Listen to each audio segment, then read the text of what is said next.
오늘서 의결하신 말씀은 사도행전 14장 11절로 17절까지 있는 말씀입니다.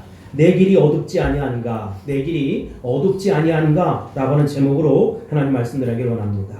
우리는 흔히 세상살이를 어두운 밤길을 걷는 것에 비유할 때가 많습니다. 세상에서도 세상에 살고 있는 인간을 가리켜서 어둠과 죽음의 그늘에 앉아있는 존재다 이렇게 표현하는 것이지요. 이렇듯 우리가 살고 있는 이 세상은 어둠에 쌓여있는 것이 분명합니다. 그렇다면 하나님 아버지께서 왜 세상을 어둡다라고 말씀하셨을까요? 성경은 크게 그것을 두 가지 모습으로 이야기하고 있습니다. 첫 번째 이유가 뭐냐? 이 세상이 죄로 말미암아 하나님의 심판을 받고 있기 때문에 어둡다는 것입니다. 주님 만나기 이전의 사람이라면 영원한 멸망과 심판 그리고 무서운 지옥을 향해서 걸어가는 인생일 수밖에 없는 것입니다. 그 길은 마치 사형장을 향해서 걸어가는 길이나 다름없지요. 그 길은 그래서 어둡고 비참한 길이라는 것입니다. 그렇기 때문에 하나님이 사람의 운명을 꿰뚫어 보시고 어두운 길, 어둠과 죽음의 그늘에서 행진하는 죽음의 길이다 라고 정의하고 말씀하신 것입니다. 아무리 세상적으로 사회적으로 훌륭한 지위에 있는 사람도 하나님 아버지가 보시는 관점에서 보면 비참한 죽음의 행진을 하고 있는 사람의 진배 없다는 것입니다. 그러므로 하나님의 심판을 피할 길은 어떤 것이냐? 예수 그리스도를 만나야 한다는 것입니다. 하나님의 심판의 길을 피하지 못하는 사람들은 결국 어떻게 되느냐? 사망의 음침한 골짜기에서 헤맬 수밖에 없고 어두운 인생을 살아가는 불행한 사람일 수밖에 없다는 것입니다. 그래서 신약성경 히브리서 9장 27절 말씀에 보면 뭐라고 얘기하고 있습니까? 한 번 죽는 것은 사람에게 정해진 것이요 그 외엔 뭐가 있습니까? 심판이 있다는 것입니다. 한 번 죽는 것은 사람에게 정한 것이고 그 외엔 반드시 하나님의 심판이 있다는 것입니다. 또 하나님께서 왜 이 세상을 어둡다고 말씀하셨을까? 두 번째 이유는 세상살이가 완전한 불투명한 삶이기 때문에 어둡다는 것입니다. 시간과 공간을 제약받는 우리들은 현재 눈앞에 벌어지는 일도 잘 알 수가 없는 것이지요. 그 의미도 그 까닭도 도대체 왜 내 삶 속에 이런 어둠이 찾아왔는지 캄캄함이 찾아왔는지 그것을 알 수가 없어 더듬어 사는 것입니다. 우리가 걷는 걸음은 알고 걷는 것도 아니고 그저 한 발 어쩔 수 없이 마지못해 걷는 사람도 있다는 것입니다. 그리고 앞으로 내 인생에 내 삶 속에 어떠한 일이 일어날지 전혀 예측할 수 없는 그런 삶을 살아가는 것도 사실이라는 것입니다. 이런 의미에서 성경은 우리 인생을 가리켜서 어둠의 길이다 라고 정의하는 것입니다.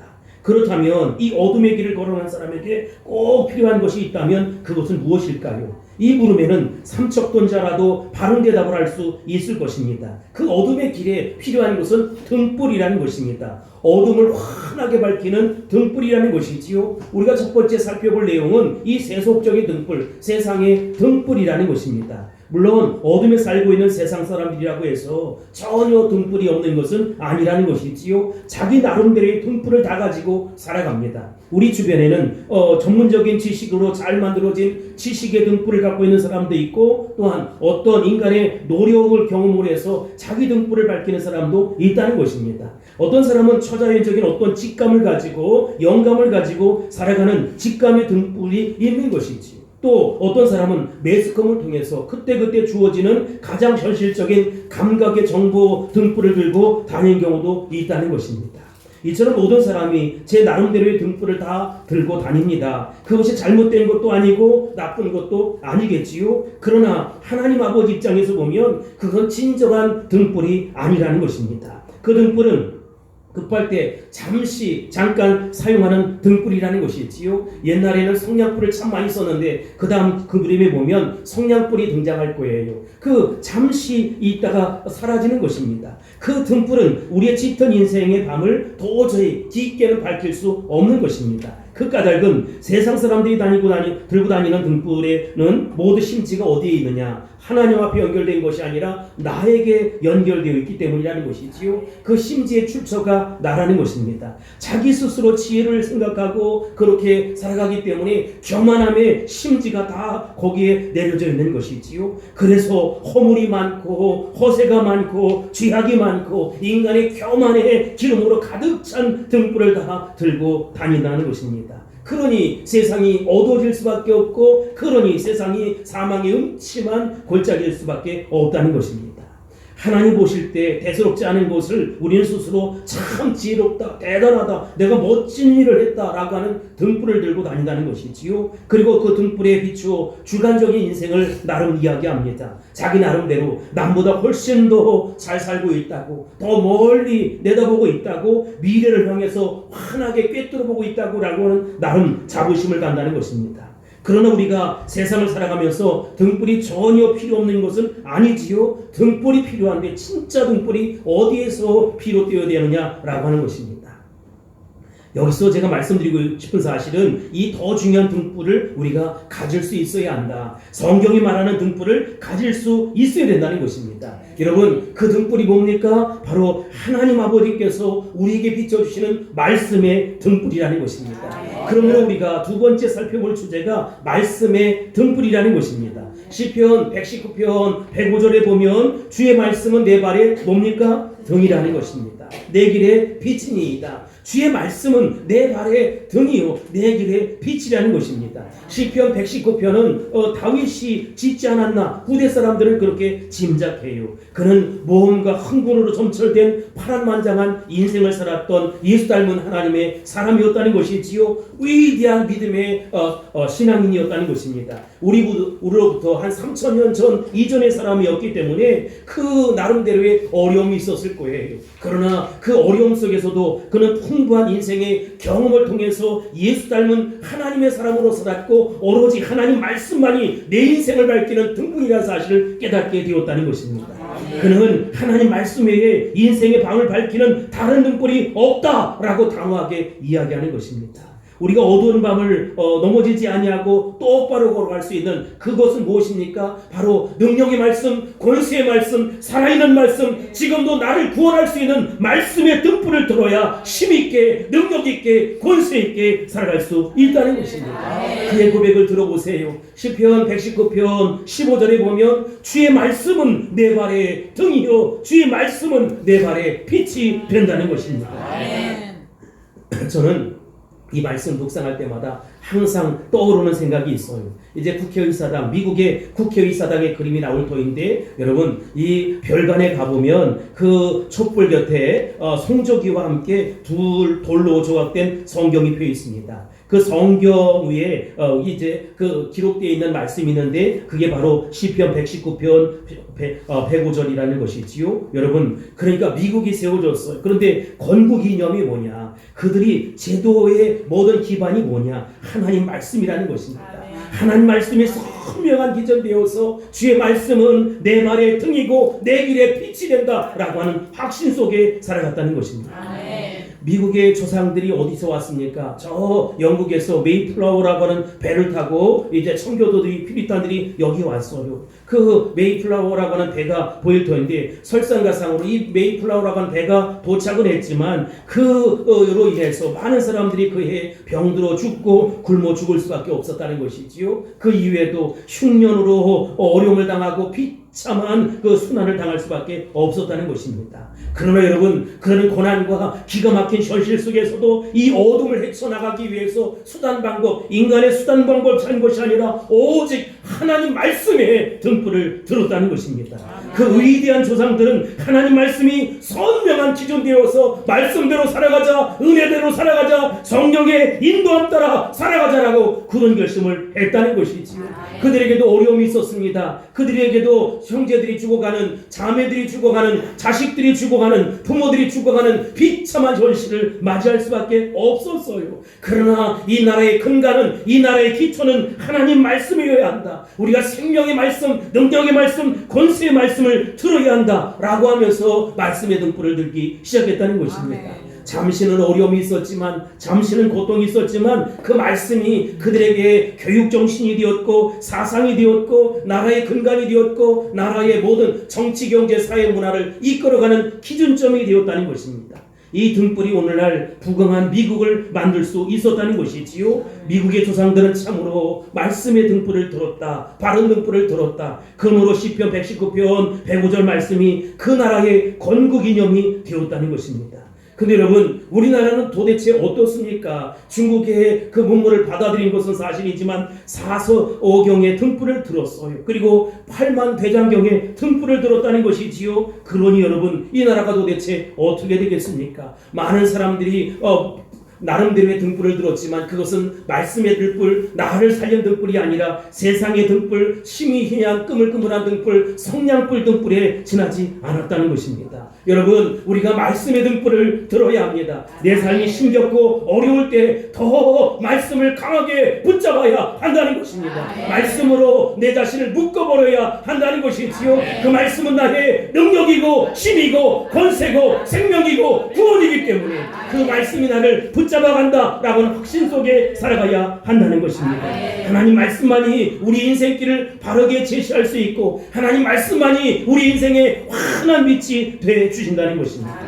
우리가 세 번째로 살펴볼 내용은 이제 바나바와 바울이 나는 인간입니다 라고 하는 인간 선언을 하는 거예요. 11절 말씀 보겠습니다. 시작. 무리가 바울이 한 일을 보고 누가 오니하 방언으로 소리질러 이르되 신들이 사람의 형상으로 우리 가운데 내려오셨다 하여. 아멘. 사람들이 깜짝 놀란 거예요. 여러분, 여기 루스드라의 사람들이 깜짝 놀랐어요.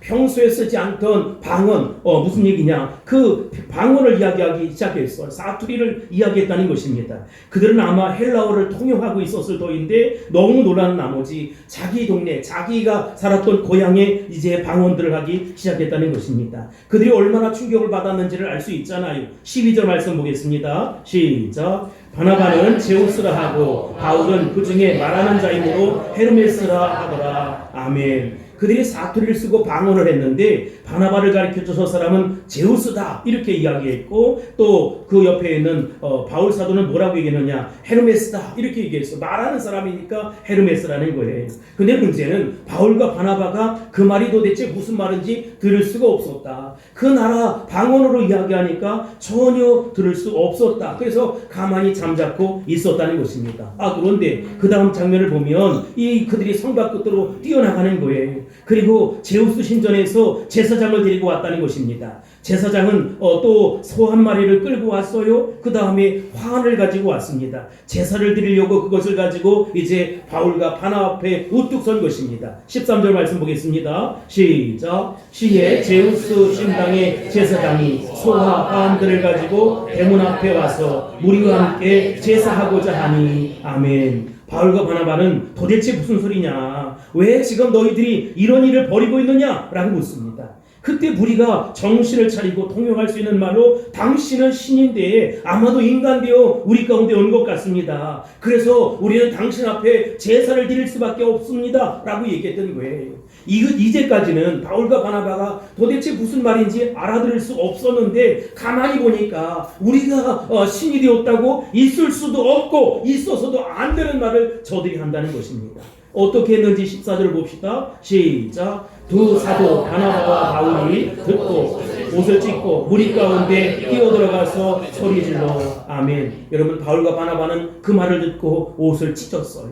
여기서 옷을 찢는다는 것은 신성 모독을 하는 것이다. 하나님 앞에 불경스러운 것이다. 이것은 있을 수도 없는 얘기다 라고 하는 것입니다.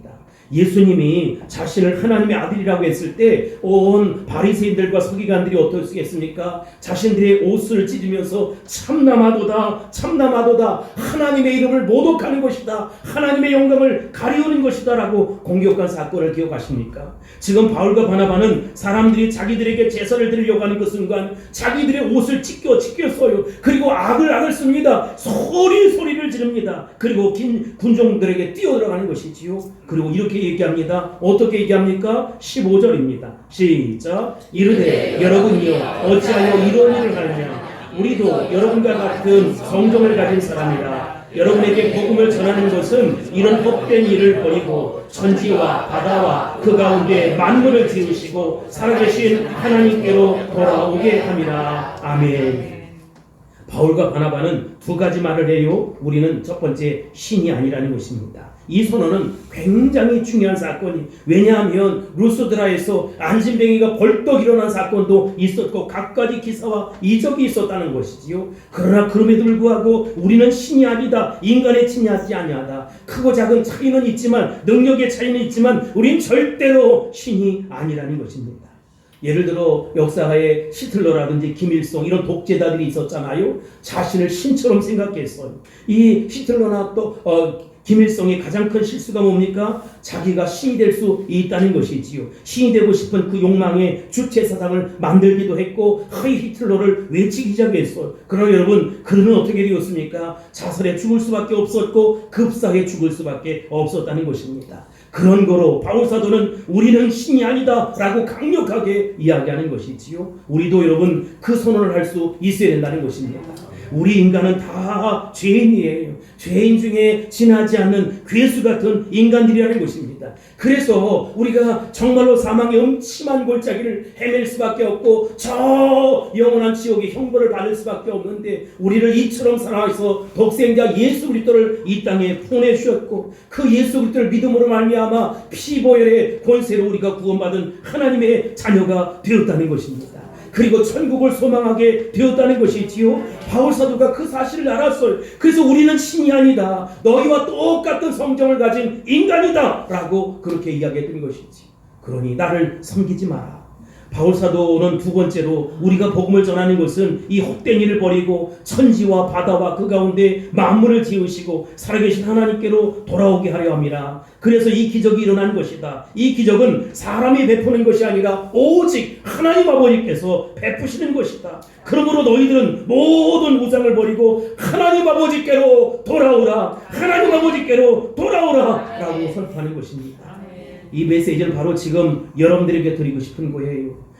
하나님의 목적은 인간을 신으로 만드는 것이 아니라 하나님 앞에서 나는 부족합니다, 나는 모자랍니다, 나는 연약합니다, 그래서 당신이 필요합니다 라고 하면서 하나님의 복된 자녀로 살기를 원하신다는 것입니다. 구약 성경의 메시지는 나는 너의 하나님이 되고 너는 내 백성이 된다는 것이지요. 하나님이 그래서 나의 하나님이 되셔서 나의 공급자가 되어주시고 나의 치료자가 되어주시고 나의 보호자가 되어주신다는 것입니다. 그것을 확신할 수 있게 되길 바랍니다. 목사님, 내 삶 속에 얽히고 설킨 문제가 많이 있습니다. 그래요. 참 가슴 아픈 일이에요. 근데 여러분 꼭 기억하세요. 이스라엘 백성들이 광야 40년을 보내면서 그들이 고백했던 것이 뭡니까? 나중에 깨달은 것이 뭡니까? 하나님 아버지께서 나의 보호자가 되어주신다는 것입니다. 하나님 아버지께서 나의 공급자가 되어주신다는 것입니다. 하나님 아버지께서 나의 치료자가 되어주신다는 것입니다. 내 인생을 그래서 그 주인에게 맡길 수 있게 되길 바랍니다. 개싸라세라 될 대로 되라 이렇게 맡기는 것이 아니라 믿음 가지고 맡길 수 있게 되길 바라고 말씀 앞에 내려놓을 수 있게 되길 바랍니다. 사랑하는 성도 여러분, 여러분은 예수 믿고 살아가면서 하나님의 위치에 제발 가려고 하지 마세요. 우리 삶을 통해 어떤 역사가 일어난다, 하나님이 하신 것입니다. 하나님이 하실 것입니다. 하나님은 인간이 어떻게 살아가야 되나 구약 성경에 613개의 계명을 허락해 주셨어요.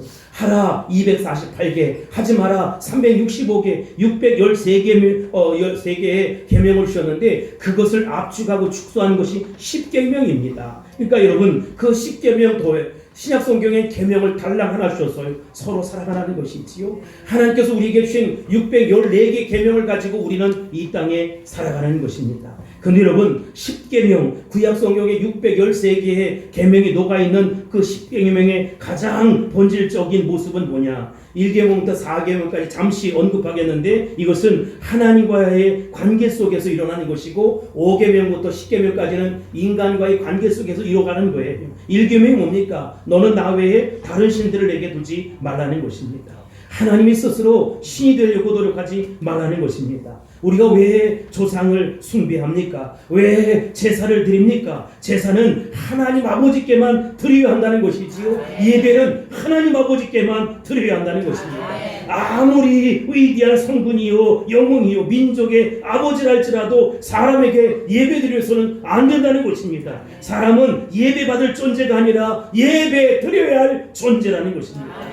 사람이 예배를 받으면 신이 됩니다. 그러면 여러분 어떻게 되겠습니까? 그 인생은 망쳐지는 거예요. 우리 조상을 공경해야지요. 부모님을 공경해야지요. 그러나 여러분 부모님께 제사해서는 안 된다는 것입니다. 그분들은 우리의 사랑이 필요한 것이고 우리의 애정이 필요한 것이고 우리의 보듬음이 필요한 것이지 그렇게 제사 드릴 대상이 아니라는 것입니다. 출애굽기 20장 4절 5절에 보면 이 계명이 나와 있어요. 너를 위하여 새긴 우상을 만들지 말고 또 위로 하늘에 있는 것이나 아래로 땅에 있는 것이나 땅 아래 물속에 있는 것에 어떤 형상도 만들지 말며 그것들에 절하지도 말며 그것들을 섬기지도 마라. 여러분 우상 앞에 절하지 말기를 바랍니다. 섬기지 말기를 바랍니다. 세 번째 계명은 출애굽기 20장 7절인데 너는 네 하나님 여호와 이름을 망령되이 부르지 말라는 것입니다.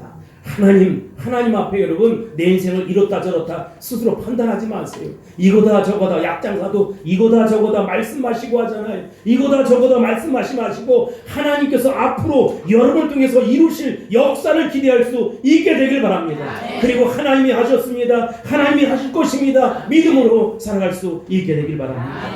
네 번째 계명은 출애굽기 20장 8절인데 안식을 기억하여 거룩하게 지키라는 것입니다. 안식일은 누구의 날입니까?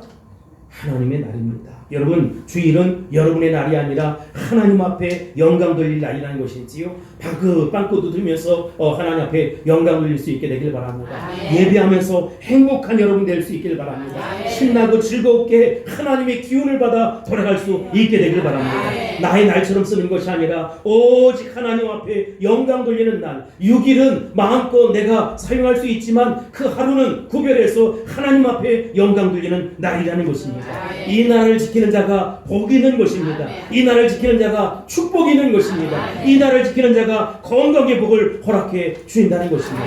그런데 여러분 그 축복이 얼마 가냐? 3대 내지 4대가 간다는 거예요. 여러분 3, 4대 가면 끝이야. 하나님이 우리를 그렇게 3대, 4대 축복하시면 그 가정은 잘 될 수밖에 없다는 것이죠. 여러분 목사님이 왜 축복만 이야기하느냐? 하나님이 말씀하시니까 얘기하는 거예요. 하나님의 축복을 받을지어다. 하나님의 축복이 임할지어다. 싫은데 이런 사람들은 집에 돌아가세요. 인간의 최대의 관심은 여러분 인간이 아니라 하나님이어야 한다는 것입니다. 하나님이 우리를 돌보세요. 옆선 보세요. 잘 돌봐주었는지. 예배를 드릴 때 여러분 하나님 앞에 온전히 영광만 돌려드릴 수 있게 되길 바랍니다. 저기 이쁜 집사님이 오셨어요. 감사해서. 자 여러분 그림을 하나 볼 텐데 이쁜 집사님 여러분들이 이쁜 집사님 이쁜 권사님 오셨다고 그럴 거예요. 이게 뭡니까? 잘 안 보여요. 이런 사람이 있어요. 독수리잖아요. 독수리. 그런데 여러분 사실 이 독수리는 구약 성경에 만지지도 말고 먹지도 말라라고 하는 짐승이에요. 그럼에도 불구하고 하나님은 당신을 독수리에 비유해서 우리를 가르칠 때가 있었어요. 너무도 좋으신 하나님이 도대체 왜 독수리에 비유했을까? 생태학적으로 독수리에 대해서 우리는 약간의 상식을 가지고 있습니다. 독수리는 보금자리를 높은 절벽 위라든지 벼랑 위에 만들잖아요. 아무도 함부로 접근할 수 없는 곳에 둥지를 틀고 거기에다가 자기 털을 뽑기도 하고 다른 부드러운 물질로 이제 폭신폭신한 침대를 만든다는 것이지요. 그 다음에 거기에다가 알을 까서 새끼를 기르는 것입니다. 그래서 독수리의 집은 매우 튼튼해요. 새끼들은 안심하고 거기서 어미가 물어주는 그런 것을 받아 먹으면서 하루 종일 기분 좋게 독수리가 어떻게 울지요? 짹짹짹짹 참새. 삐약삐약 병아리인데 독수리는 어떻게 우는지 잘 모르겠는데 아무튼 막 울면서 그냥 어미를 기다리고 막 그러는 거예요.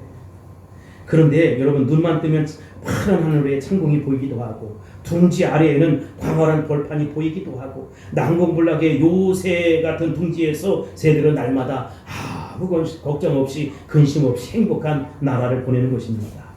그런데 어느 날 이제 어미 독수리가 날개를 펄럭이면서 이제 보금자리에 있는 새끼들을 못 살게 구는 거예요. 갑자기 변화가 일으켜서 아니 우리 엄마가 왜 이래? 미쳤나? 뭐 이런 생각이 들지 않겠어요. 어미 독수리는 아랑곳하지 않냐고 날개를 계속 허덕이면서 이제 터들들을 다 날려보내기도 하고 이제 새끼들을 자꾸 둥지 가장자리로 밀어버리는 것이지요. 새끼들은 어미가 왜 그렇게 하는지 잘 몰라요. 어떻게 해서 만든 보금자리인데 이 보금자리 어떻게 해서든 빠져나가지 않으려고 애를 쓰고 막 기를 쓰고 용을 쓰는 거예요. 어떤 조리학자들에 의하면 어미 독수리는 새끼들을 끌어내기 위해서 폭신폭신한 깃털 침대를 전부 다 바깥으로 물어버린다 이렇게 얘기합니다. 그러면 이제는 바닥이 딱딱하니까 새끼들이 도저히 여기에 견딜 수가 없는 거예요. 또 다른 학설은 어미 독수리는 가시나무를 그 보금자리에 집어넣기 시작한다는 거예요. 왜요? 새끼들이 찔리도록. 결국은 새끼들이 따뜻한 보금자리에서 더 이상 살 수 없다. 이렇게 단념하고 이 엄마가 왜 이래 하면서 불평불만을 늘어놓으면서 이곳을 하나둘 기어나오기 시작한다는 것입니다. 사랑하는 성도 여러분, 하나님 아버지께서 우리를 다루시는 경우들이 종종 이렇다는 것입니다. 사람은 본능적으로 변화를 두려워합니다. 대부분이 보금자리 속에서 이대로 살았으면 좋겠다. 야, 이 정도 행복이면 됐다. 라고 이렇게 살아갑니다. 나는 더 이상 바랄 것이 없어. 이렇게 만족해. 이렇게 꿈같은 시간을 보내는 것이지요. 이게 인간입니다. 그런데 어느 날 갑자기 이상이 생기는 거예요. 어떤 경우에는 마음속에 몹시 불안한 감정이 일어나기도 하고 잠 못 이루는 밤에 연속의 사건이 벌어지기도 합니다. 사업이 무너지고 장사가 무너지는 것이지요. 부부간에 심각한 문제가 개입되기 시작합니다. 자녀들에게 부모가 원하지도 않던 불상사가 일어나기 시작하는 것입니다. 이것이 무엇입니까? 하나님이 날개로 부보금자리를 어질퍼기 시작하는 것입니다. 하나님 없이 가까이 와 계시다는 사실 아실 하나님 도대체 왜 이러지 마시고 하나님이 나에게 가까이 오셨다는 거예요. 그동안에는 몸을 붓고 있던 이 보금자리에서 나를 끄집어 내려고 한다는 것입니다. 아마 우리 중에는 이런 경험을 하신 분들이 있을 거예요. 상당수가 있을 거라고 생각합니다. 한번 솔직히 자문해 보세요. 만약 우리가 내 모습 이대로 살았더라면 두 손 들고 하나님 앞에 나오는 사람들이 과연 있을까요? 천만의 말씀이라는 것입니다. 그런데 여러분, 내가 이렇게 힘겹고 어렵고 고통스러운 것은 나의 가정을 구원하시고자 하는 하나님의 거룩한 손길이 있는 것입니다. 하나님 거룩한 마음이 있는 것입니다. 사랑의 아버지께서 내가 그 가시에 찔리고 상처를 받고 어려움 속에 있는 것 좋아하실까요? 싫어하실까요?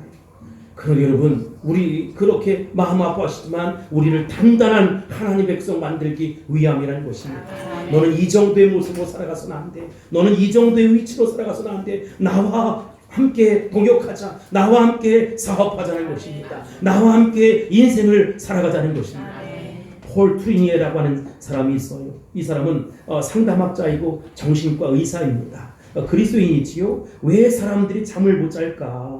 왜 사람들이 소화불량에 걸릴까? 왜 사람들이 신경쇠약이 걸려서 몸이 점점 말라가기 시작할까? 이런 재반 문제를 이제 공부하기 시작했어요. 근데 몇십 년 동안 임상실험과 상담을 통해서 그가 이런 결론을 내렸습니다.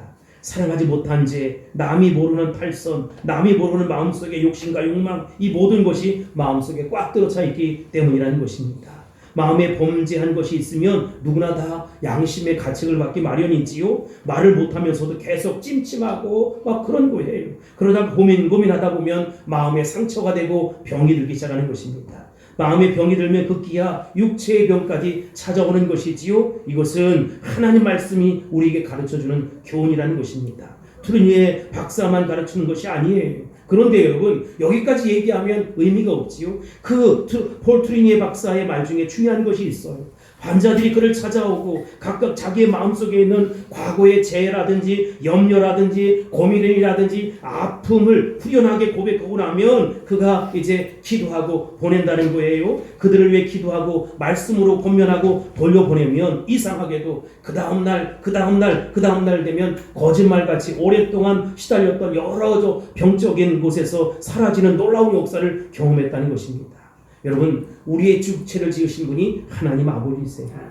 우리의 육체를 어떻게 잘 관리하는가 라고 하는 지혜도 하나님 아버지께서 허락해 준다는 것입니다. 많은 사람이 죄의 문제 때문에 건강을 해치기도 합니다. 하나님 말씀에서 금하시는 것을 공공연하게 자행하다가 건강을 해칠 때가 있어요. 바로 이것이 고통의 원인일 수 있다는 것이지요. 그러나 여러분, 이제라도 괜찮습니다. 하나님 말씀으로 돌아가는 것입니다. 복음으로 돌아가는 것입니다. 은혜 앞에 돌아가는 것입니다. 하나님 앞에 돌아가는 것입니다. 그리고 이제부터 믿음으로, 은혜로, 말씀으로 살아가는 것입니다. 그 하나님 앞에 지혜를 배우고 삶의 비결을 배우는 것이지요. 비단 건강의 문제뿐만 아니라 사업의 비결, 행복의 비결, 어려움의 문제도 다 주님 앞에 맡길 수 있게 되길 바랍니다. 32,500가지 축복의 말씀을 우리에게 이미 허락해 주셨어요. 그 말씀을 성경을 통해 찾을 수 있어야 된다는 것입니다. 나를 말씀과 함께 묶어버릴 수 있어야 된다는 것입니다. 말씀이 내 심령을 살리고 나의 병을 치료하고 나의 모든 문제를 해결하고 모든 자녀들이 얽히 섞인 문제도 해결한다는 사실입니다.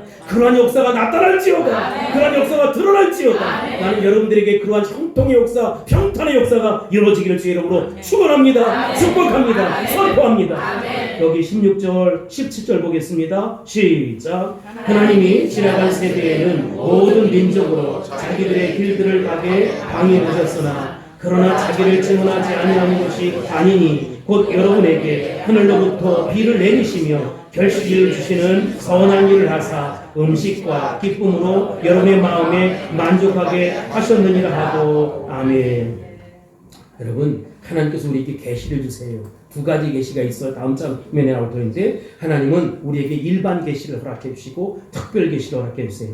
일반 계시가 뭐냐? 예수 믿는 사람이나 믿지 않는 사람이나 다 주시는 계시예요. 하늘의 별, 바다의 모래, 바람, 기타 등등 말이지요. 비도 내려주시고 열매도 허락해 주시고 다 그런. 네, 여러분, 이것을 가리켜서 목마른 구원이다 이렇게 얘기하는 것입니다. 그러나 자연을 통해서 얻어지는 구원은 목마른 구원이다. 불완전한 구원이다. 그런데 완전한 구원을 하시기 위해서 우리 주님이 이 땅에 오셨다는 것입니다. 당신의 아들 예수님을 이 땅에 보내신 것이지요. 이 방법이 아니고서는 해결할 수 없기 때문에 특별 예수님이 직접 오셔서 우리를 구원하시기로 작정했다는 것입니다. 그래서 십자가상에서 당신의 모든 피를 다 쏟으시고 살을 찢어서 우리의 구원을 완성해 주었어요. 여러분, 사탄 마귀는 그 잠시 예수님이 십자가 못 박을 때 해라 칭칭나네 뭐 회제를 불렀을 거예요. 야 이제 끝났다. 너희는 끝났다. 그런데 여러분, 너희들 뜻대로 되지 않는 것이지 하나님 뜻대로 되는 것입니다. 결국은 우리 예수님께서 너무나 고통스러워서 아버지요 왜 나에게 이런 고통을 주십니까? 왜 나에게 이런 아픔을 주십니까? 라고 설교하기도 했어요. 내 뜻대로 마옵시고 그러나 아버지 뜻대로 되기를 원합니다 라고 말씀하셨던 주님은 결국 구원을 완성하셨고 다 이루었다 라고 말씀하셨습니다. 사랑하는 성도 여러분, 여러분 문제도 다 이루어 주셨습니다. 우리 주님이 살을 찢으시고 피를 흘리셔서 다 이루어 주셨습니다. 구원을 완성해 주셨습니다. 확신하고 돌아갈 수 있게 되길 바랍니다. 확신하고 돌아갈지어다. 여러분, 그분이 나의 구주가 되어 주셨어요. 그분이 나의 주인이 되어 주셨다는 것입니다.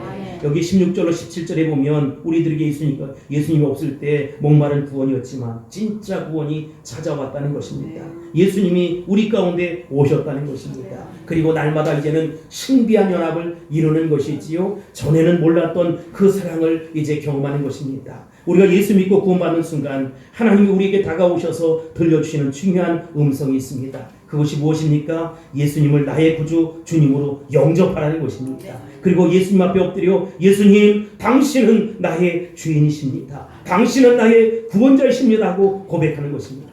이런 고백을 할 때 그래, 내가 너의 주인이 되었다면 이 모든 문제는 내가 가져갈게 하고 여러분 문제를 가져가시는 것입니다. 내가 계속 고민하고 내가 걱정하고 내가 염려하면 그건 내 문제예요. 근데 나의 주인에게 맡겼어요. 그러면 여러분, 그 문제가 누구의 문제냐? 내 문제가 아니라 하나님께 맡긴 문제, 믿음으로 의뢰한 문제라는 것이지요. 주님의 문제이고, 그래서 앞으로 주님은 해결하실 문제, 또 응답하실 문제, 치료하실 문제, 간접하실 문제라는 것입니다.